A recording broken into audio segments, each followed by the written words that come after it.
Hindi class में तुम लोगों का पुनः स्वागत है। हमारा चैनल अनकॉमन पुष्पों में भी तुम लोगों का स्वागत है। मैं आज तुम लोगों के साथ आलोचना करने जा रही हूँ तुम लोगों के पाठ्य पुस्तक आलोक भाग 1 के अंतर्गत जो एक पाठ है चिकित्सा का चक्कर, जिसके लेखक है बेधा बनारसी जी। पाठ में जाने से पहले हम लेखक के बारे में कुछ बातें जानें। तो हिंदी साहित्य के हंसोर परंपरा के जीवन प्रतीक थे बेधा बनारसी जी। आप विशिष्ट हास्य व्यंग साहित्यकार थे। इनके असली नाम थे कृष्णदेव प्रसाद बोध। जन्म हुआ था वाराणसी में और बनारसी जी बेधा बनारसी जी का अधिकांश समय अध्यापन कार्यों में बीता। उन्होंने सरकारी व्यवस्था से लेकर सामाजिक परंपराओं तथा व्यवसायों तक पर तीखे वाक्यवन चलाए हैं। उनकी रचनाओं की भाषा शैली सरल सहज मुहावरेदार है जो पाठकों का मन आकर्षित करती है। এজন হাস্য ব্যঙ্গ সাহিত্যকাৰ হিচাপে পৰিচিত বেধৱ বনাৰসী जी হিন্দী সাহিত্যৰ এজন সাহিত্যকাৰ আৰু তেখেতৰ প্ৰকৃত নাম হৈছে কৃষ্ণদেৱ প্ৰসাদ বড়ো। जन्म वाराणसीत হৈছিল 1895 চনৰ 11 নৱেম্বৰত আৰু মৃত্যু হৈছিল 6 মে 1968 চনত। তেওঁৰ কি হৈছে বেছিভাগ সময় অধ্যাপনত কটাইছিল বুলি কৈছে বা অধ্যাপনতে কাৰ্যনিৰ্বাহ কৰিছিল। তাৰ পাছত কি হ'ল তেখেতে চৰকাৰী ব্যৱস্থাৰ পৰা আদি কৰি সামাজিক পৰম্পৰা আৰু ব্যৱসায়লৈকে সকলো ক্ষেত্ৰতে নিজৰ তীক্ষ্ণ বাক্য বাণেৰে কি কৰিছে ব্যংগ ৰচনাৰে ভৰাই তুলিছে বা কটাক্ষ কৰিছে। আৰু তেখেতৰ যি ৰচনা শৈলী ভাষা শৈলী কি কৈছে সৰল সহজ আৰু মুহাৱৰেদাৰ যিয়ে पाठকৰ मन সহজে আকৰ্ষিত কৰে। बनारसी जी ने अनेक कविताएं कहानियाँ उपन्यास तथा निबंध आदि की रचनाएं की है। इनके अतिरिक्त उन्होंने नागरिक प्रचारिणी पत्रिका आंधी प्रसाद खुदा की राह पर तरंग आदि पत्रिका का संपादन भी किया। बेधव की बहक काव्य कमल बिजली बेधव की बाणी नया जमाना आदि बनारसी जी की काव्य रचनाएं हैं। उनकी कहानियों में बनारसी एक काम मसूरी वाला गांधी का भोट टनाटन धन्यवाद आदि प्रमुख है। लेफ्टिनेंट पिग्सन की डायरी उसका सरसित उपन्यास है। हुक्का बानी और गालिब की कविता रूह सुकून आदि निबंध है। তেওঁৰ যি ৰচনাৱলী তেওঁৰ ৰচনাত আমি কবিতা কাহিনী উপন্যাস নিবন্ধ সকলোবিলাকে দেখিবলৈ পাওঁ। আৰু বিশেষকৈ তেখেতৰ লেফটেনেণ্ট পিগছন কি ডায়েৰী বহু চৰ্চিত উপন্যাস বুলি কোৱা হৈছে। আৰু তেওঁ বিভিন্ন ধৰণৰ গল্প কাহিনী আদি লিখিছে বা নিবন্ধ আদি আমি দেখিবলৈ পাইছোঁ। ইয়াত আছে ধুনীয়াকৈ তোমালোকে চাই ল'বা। बनारसी जी की भाषा अत्यंत सरल एवं सहज है। अरबी एवं अंग्रेजी के शब्दों तथा मुहावरों के प्रयोग से पाठ की रोचकता अधिक बढ़ गई है। ইয়াত কি কৈছে তেওঁ ভাষা অত্যন্ত সৰল আৰু সহজ বুলি কৈছে। আৰু আৰবী ভাষা আৰু ফাৰ্চী আৰবী আৰু ইংৰাজী ভাষাৰ মুহাৱৰে মানে আমি জানো সকলোৱে জনা এইবিলাকৰ প্ৰয়োগে কি কৰিছে पाठर रुचकता तार जी रखालता बढ़ाई तुलिसे।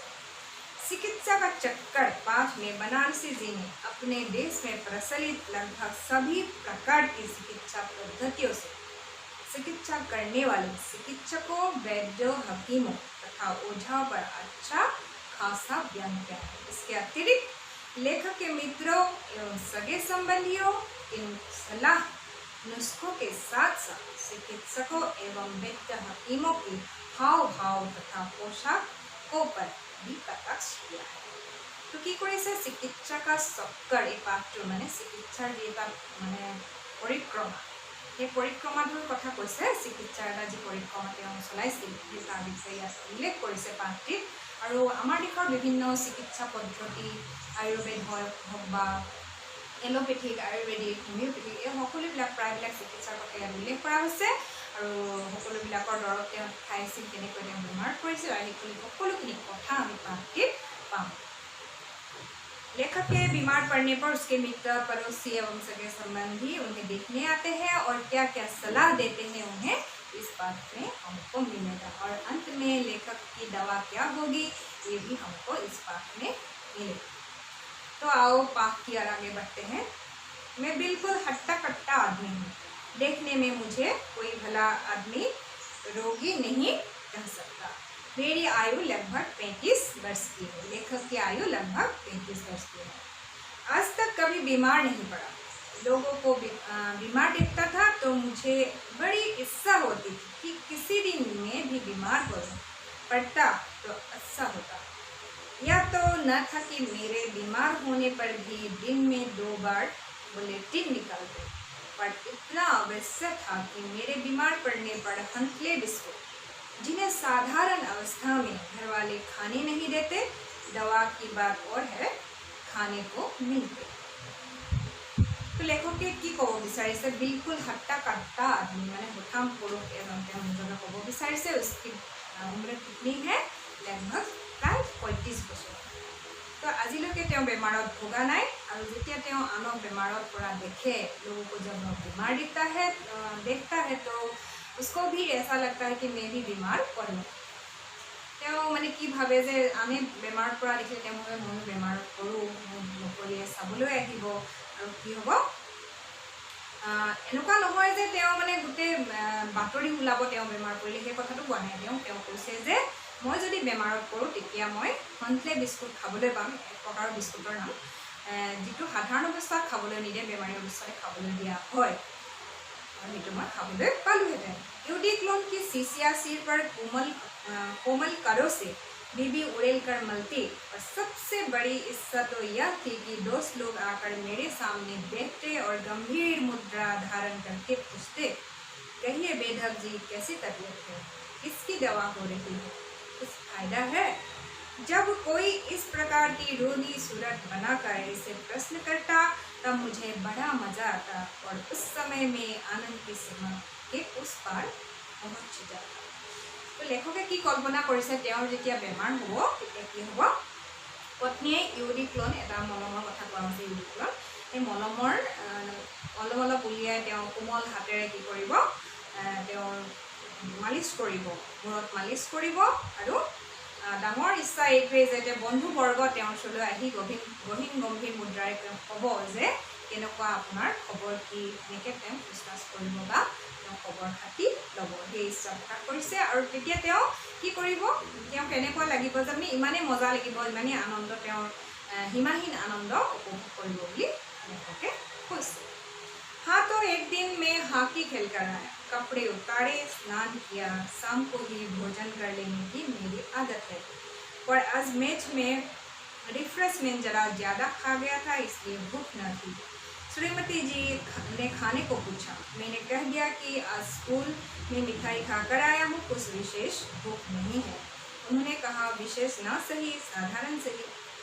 এতিয়া কি হ'ল কথাটো, যে একদিন हॉकी खेलकर आया, कपड़े उतारे, भोजन करने का आदत था उनको, शाम को ही भोजन करने का आदत था।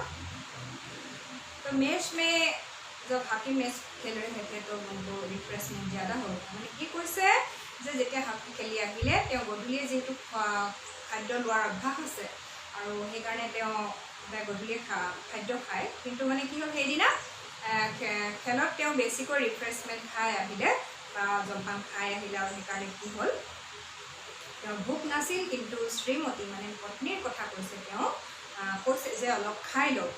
কিয় কৈছে মানে অলপ হ'লেও খাই লওক, বিশেষ নহ'লেও অলপ হ'লেও খাই লওক, মুঝে আজ চিনেমা যানা, মই আজি চিনেমা চাবলৈ যাব লাগে। পত্নীয়ে লেখকক কৈছে, तुम अभी खा लेते तो अच्छा था, संभव है मेरे आने में देर, मोर अहाটো देरी হ'ব পাৰে, সেইকাৰণে সম্ভৱ হ'লে তুমি খাই লোৱা।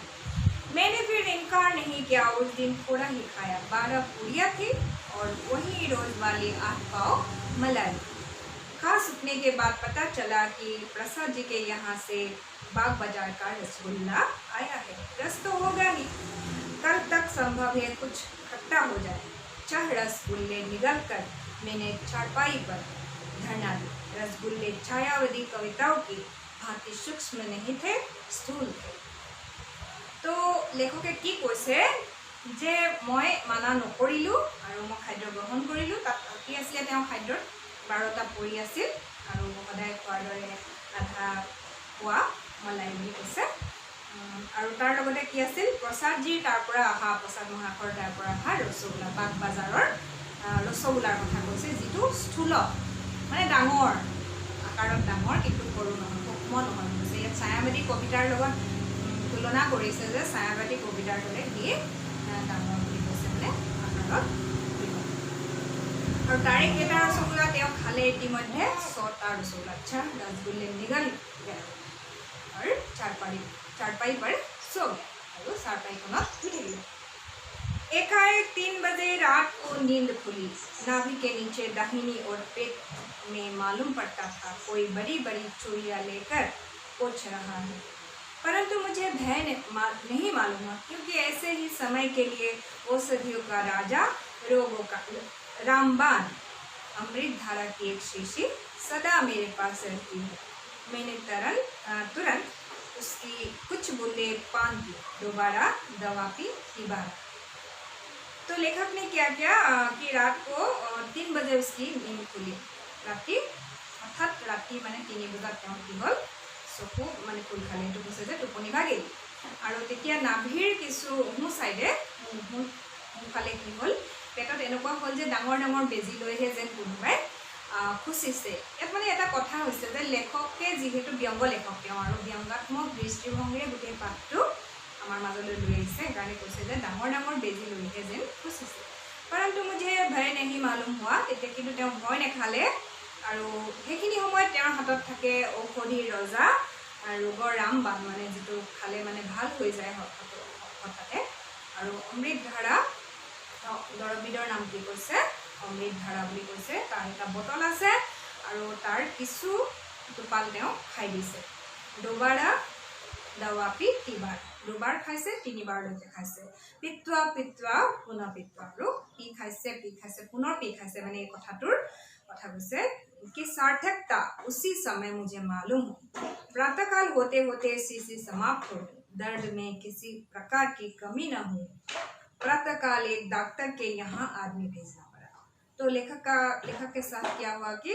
जब उसने अमृत धारा की शीशी से दवा पी उसको खत्म कर डाला फिर भी उसके पेट से दर्द न भागा तो कि বুলি কৈছে লেখকে কি কৰিলে পুনৰ যেতিয়া পুনৰ দৰৱটো পি খালে তেওঁ কিন্তু দৰৱটো যেতিয়ালৈকে শেষ হৈ গ'ল ৰাতিপুৱালৈকে প্ৰাতঃকাল মানে ৰাতিপুৱালৈকে শেষ হৈ গৈছে কিন্তু তেওঁ পেটৰ বিষৰ কোনো কম হোৱা দেখা নগ'ল আৰু ৰাতিপুৱা এজন ডাক্তৰ তালৈ মানুহ পঠিয়াবলগীয়া হ'ল डॉक्टर साहब सरकारी अस्पताल के थे वे एक इक्के पर तस्वीर लगाए सूट तो वे ऐसा पहने हुए थे कि मालूम पड़ता था प्रिंस ऑफ वेल्स के वेल्टो में है ऐसे सूट वाले का इक्के पर आना वैसा ही मालूम हुआ जैसा लीडरों का मोटर छोड़कर पैदल चलना मैं अपना पूरा हाल भी ना कहने पाया कि आप बोले जुबान निकलाई तो डॉक्टर साहब सरकारी अस्पताल के थे मैंने सरकारी हॉस्पिटलर डॉक्टर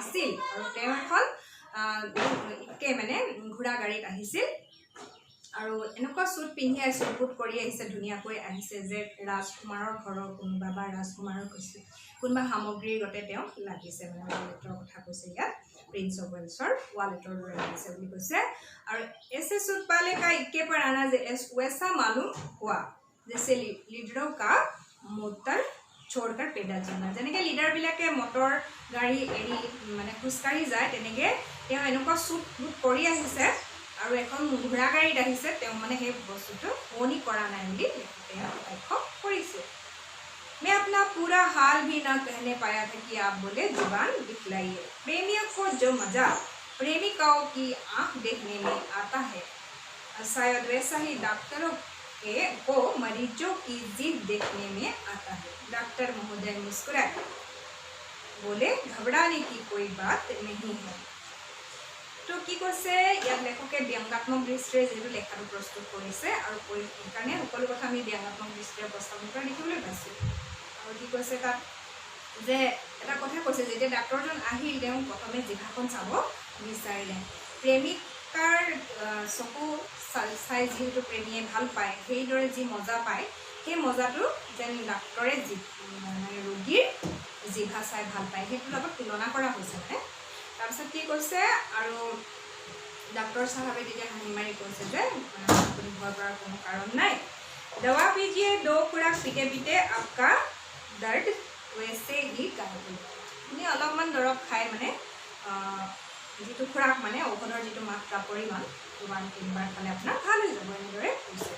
जैसे हिंदुस्तान से सोना गायब हो रहा है, যিদৰে মানে ভাৰতবৰ্ষৰ পৰা সোণ নাইকিয়া হৈছে সেইদৰে আপোনাৰ পেটৰ বিষটো নাইকিয়া হৈ যাব বুলি কৈছে। मैं तो दर्द से बेचैन था, डॉक्टर साहब साहित्य का मजा लूट रहे थे। चलते चलते बोले अभी अस्पताल खुला ना होगा, नहीं तो आपको दवा मंगानी नहीं पड़ती। फिर चंद्रकला फार्मेसी से दवा मंगवा लीजिए, वहाँ दवाइयाँ ताज़ी मिलती है। बोतल में पानी गर्म करके छींकिएगा, दवा पी गई। गर्म बोतलों के सेक भी आरंभ हुई, सेकते सेकते छाले पड़ गए पर दर्द की कमी ना हुई। तो কি কৈছে ডক্টৰ সাহাবে যেতিয়া আহিলে তেওঁ ব্যংগ কৰি কৈছে যে হিন্দুস্তানৰ পৰা যেনেকৈ মানে সোণ গায়ব হৈ যায় বা সোণ নাইকিয়া হৈ যায় ঠিক তেনেদৰে আপোনাৰ পেটৰ বিষো নাইকিয়া হৈ যাব। আৰু তেওঁ ইমান মানে বেমাৰত বা বিষত তেওঁ অশান্তি পাইছে, কিন্তু ডক্টৰ সাহাবে কি কৰিছে সেইখিনি সময়ত ব্যংগ কৰিছে বা সাহিত্যৰ মজা লৈছে। যাওঁতে যাওঁতে কৈছে যে চন্দ্ৰকলা ফাৰ্মাচীৰ কথা কৈছে, তাত দৱাবিলাক সতেজ পোৱা যায়। ইয়াতে তেওঁ মানে এলোপেথিক যিটো আমাৰ বা প্ৰাইভেট যিটো দৱা দোকানৰ কথা কৈছে, ইয়াত যে হস্পিটেলত পালেহেঁতেন যিখিনি বিনামূলীয়া দৱা, কিন্তু বিনামূলীয়া দৱা আজি নাপাব, সেই কথাটোৰ ওপৰতো আমাৰ দৃষ্টি আকৰ্ষণ কৰিছে আৰু কৈছে যে তাৰ পৰা চন্দ্ৰকলা ফাৰ্মাচীৰ পৰা দৰৱ আনি খাব, তাত দৰৱবোৰ সতেজ পোৱা যায়। আৰু তেতিয়া ডক্টৰ পৰামৰ্শ দিলে যে কি পৰামৰ্শ দিছে, বটলত গৰম পানী লৈ সেকিবলৈ কৈছে।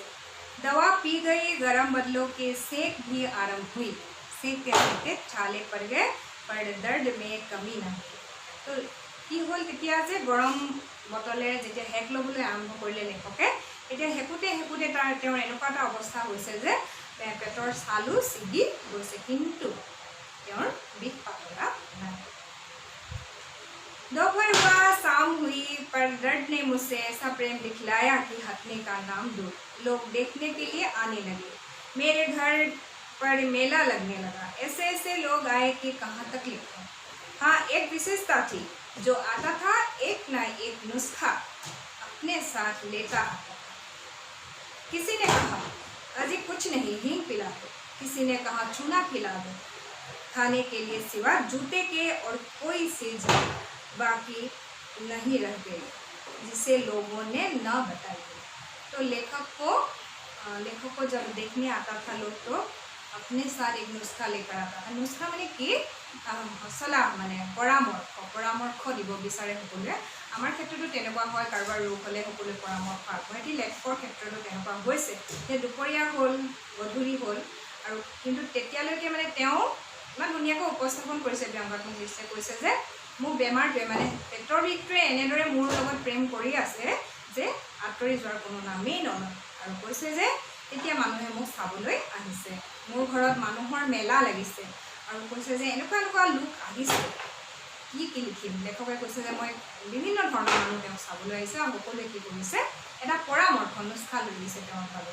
এটা পৰামৰ্শ যে কোনোবাই কি কৈছে হিং খুৱাই দিয়া, হিং মানে এবিধ তিতা বস্তু, আৰু চুনা খিলা দো, চূণ খুৱাই দিয়া, পেট বিষ ভাল হৈ যাব, এনেধৰণে সকলোৱে পৰামৰ্শ আগবঢ়াইছে। মানে লেখকে ব্যংগ কৰি কথাষাৰ কৈছে যে জোতাৰ বাহিৰে আৰু খাবলৈ মোৰ একো বস্তুৱেই বাকী নাথাকিল, আৰু যিবিলাক মানুহে কৈছে জোতাযোৰৰ বিষয়েহে হয়তো নাই কোৱা।